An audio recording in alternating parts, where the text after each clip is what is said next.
como comunicar a morte do animalzinho da casa para as crianças. E como lidar com esse vazio, com essa tristeza, o luto infantil com a partida do bichinho da casa. Agora aqui no E aí Bicho.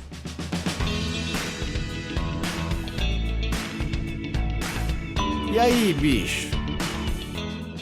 Nesse capítulo, a psicóloga Patrícia Vidal, ela volta para ajudar a tratar do tema, dessa vez com as crianças.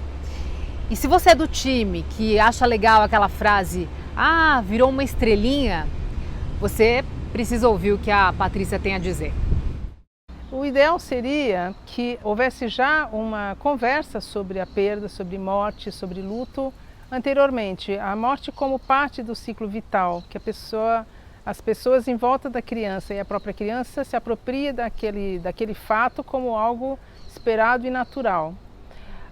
Não acontecendo isso, a própria morte do animal é uma excelente oportunidade de se falar sobre envelhecer, sobre a perda, sobre o que fica e com crianças especialmente, respeitando o nível cognitivo que cada uma tenha a partir da sua idade, quanto mais transparente os adultos puderem ser e mais sinceros em relação ao que estão sentindo e validando também os sentimentos da criança, é uma forma muito bacana de proteger esse luto infantil, de dar espaço para ele e de criar uma oportunidade muito linda assim, para a família se aproximar, se tornar mais íntima e, de preferência, sendo muito concreto e podendo falar, o fulaninho, o bichinho morreu, não foi para o céu, virou estrelinha, né?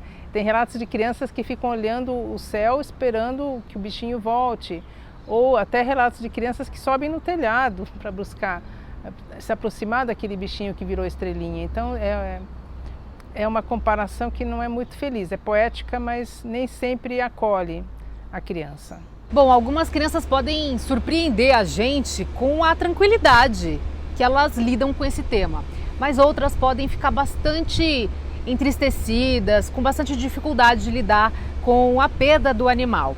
Então, se a criança chorar, se a criança estiver nessa condição, a Patrícia fala muito sobre a questão lúdica, usar algumas ferramentas para ajudar nessa tarefa de dissolver tanta tristeza. As atividades artísticas facilitam bastante, a atividade de fantasia. Então, assim, estimular que a criança possa manter aquele vínculo de uma forma transformada. Isso os adultos também podem fazer em relação ao animal que partiu. Então, o que o Totó falaria agora para você? Ou o que o Totó faria? Vamos passear e vamos levar uma bolinha para deixar para algum outro cachorro no parque, por exemplo, em homenagem ao nosso bichinho que faleceu. Então, é integrar aquela vivência de morte na vida da criança e fazendo ela honrar, enfim, convidando ela que escreva uma carta, que faça um desenho, solte balões, enfim, é uma oportunidade muito bonita de elaborar da forma lúdica que para a criança faz sentido.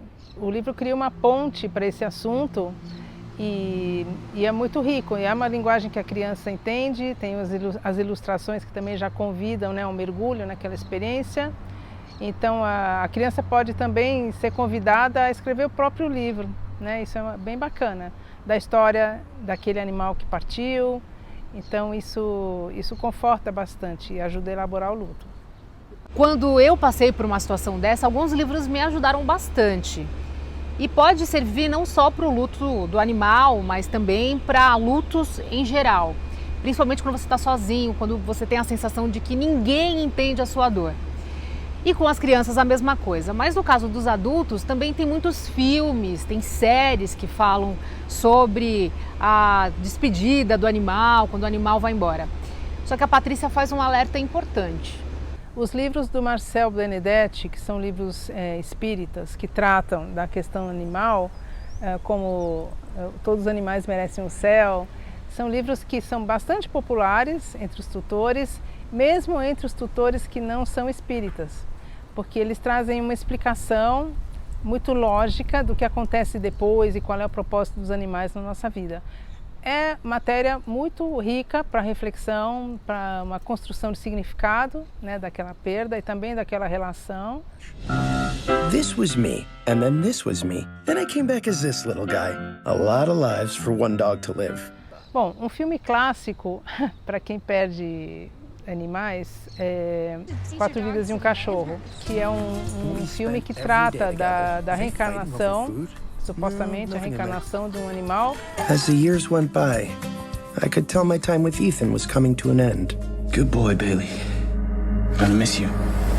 And then, it happened. I was back. And again, and again. Cada um tem que sentir se ajuda ou se atrapalha. Eu sinto que a maioria dos tutores que eu cuido, quando eles chegam para mim, eles têm uma expectativa e uma carência tão grande, tão intenso sofrimento, que tudo que eles querem é que o animal volte.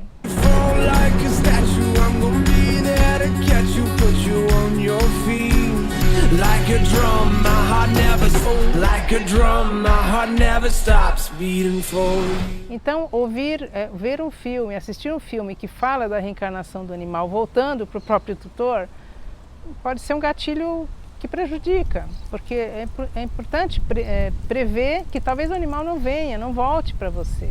E isso é uma realidade muito dura. Então, assim, quem é da doutrina espírita gosta de pensar que o animal pode voltar sim. E isso é algo que é tratado em terapia bastante. Então, até que a pessoa consiga soltar o animal de fato dentro de si, na expectativa de que volte, às vezes um filme assim mais machuca do que acolhe, do que acalenta. Então, devemos ter esse cuidado. Como é que está te tocando? E nada, eu costumo dizer para os meus pacientes, embarcou num filme, num livro, sentiu que não está fazendo bem, para. Não se force a ficar insistindo em algo que está te fazendo mal. Olha, cada pessoa é uma pessoa e cada experiência é uma experiência. Então, se você perde um animal, depois perde um outro animal, você tem experiências diferentes. E nenhuma teoria vai te blindar da dor e da emoção disso. Falo por experiência própria, a própria Patrícia já falou várias vezes sobre isso. Mas uma coisa que ela também me ensinou, que vale a pena registrar, lembrar o que foi bom daquela relação. Isso fortalece a nossa experiência, a nossa passagem pela vida.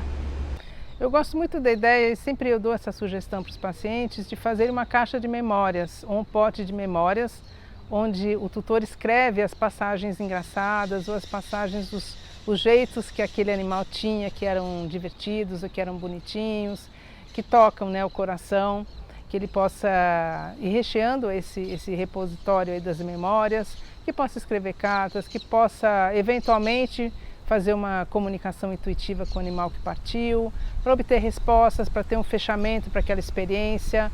Não sei se você já passou por alguém que está ali do seu lado, sofrendo, inclusive pode ser uma criança. E aí você não sabe muito bem o que oferecer para essa pessoa que está sofrendo. O que você diz para ela?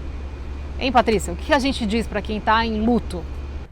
Eu gosto de dizer que nessas horas, Sabrina, menos é mais. Então, nessa hora a gente fica do lado, se mostra solidário e silencioso. Às vezes vale mais você dizer, eu estou aqui para você, se quiser conversar. Eu estou aqui se você precisar de alguma coisa. Estou disponível para você. A gente não poderia, né, arriscar dizer, nossa, nem imagino como você está, ou eu sei como você se sente, eu já perdi um. Cada dor é única, cada perda é única, cada amor é único. Então, mostrar-se disponível para a pessoa, com poucas palavras, é o que basta, muitas vezes. Patrícia, muito obrigada. E a gente continua aqui na série Despedida Animal. No próximo episódio, outros assuntos desse processo de luto. Já imaginou? Quem sofre também com luto são os animais, quando eles perdem o seu humano de referência, o seu tutor, enfim, quem cuida deles. Já imaginou como é que eles podem reagir quando um outro animal, parceiro dele, também vai embora? Tem reações quanto a isso? Próximo episódio a gente te conta. Não esquece de curtir, compartilhar, comentar, deixa aí como é que foi a sua experiência com alguma criança, se algum livro te ajudou, se algum filme te ajudou nesse processo. Compartilha com a gente e até o próximo episódio. Um beijo, tchau! E aí, bicho?